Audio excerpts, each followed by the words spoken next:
Hello. Well, as you can tell, we're looking at a katana, or katana, the traditional Japanese sword, and obviously one of the most famed weapons in world history.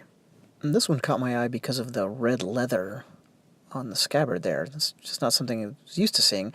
They come in all various colors and designs, but that one in particular really seemed unusual to me. And it turns out this is a early 20th century, like circa 1920s version. There's the handle, and you can see it's the traditional ray skin, cloth-wrapped.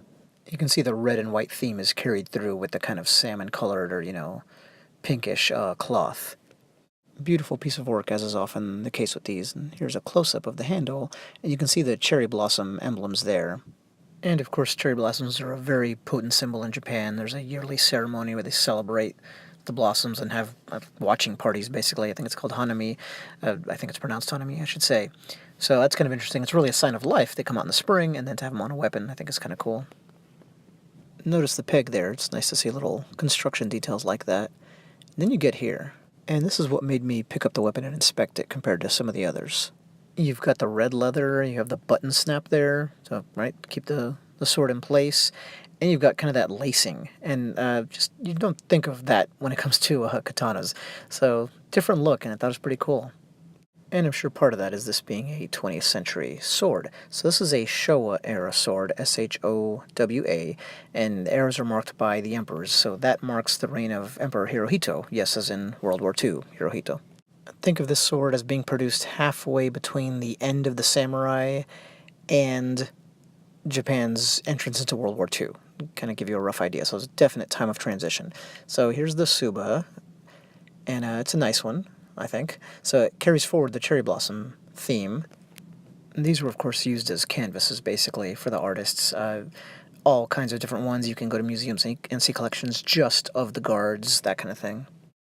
Here's a view from a little bit further back so you can see the whole thing, and I think it's a little crisper. You can also see kind of the bracket there, the mechanism, right, where the blade juts out of.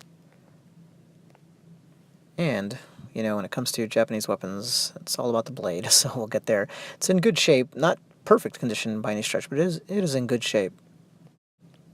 And then the edge, into which, so much work went.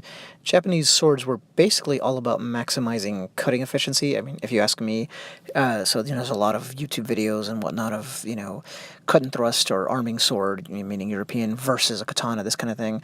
The important thing to understand is these kind of sell out for the cut. And that's oversimplifying, of course, but like if you look back at the show Deadliest Warrior, which, got a bad rap with a lot of weapons nerds, but they did a lot of really cool experiments and valuable ones. You look at the Japanese blades that were on there, and the guys who'd seen a lot of different swords cut were just amazed at, how clean and surgical the cuts were. And you can see that in accounts from Europeans when they first started residing in Japan and interacting there. They noted the sharpness of the swords. You'll notice this one here has no quote-unquote blood groove or fuller, right? It just had the raised surfaces.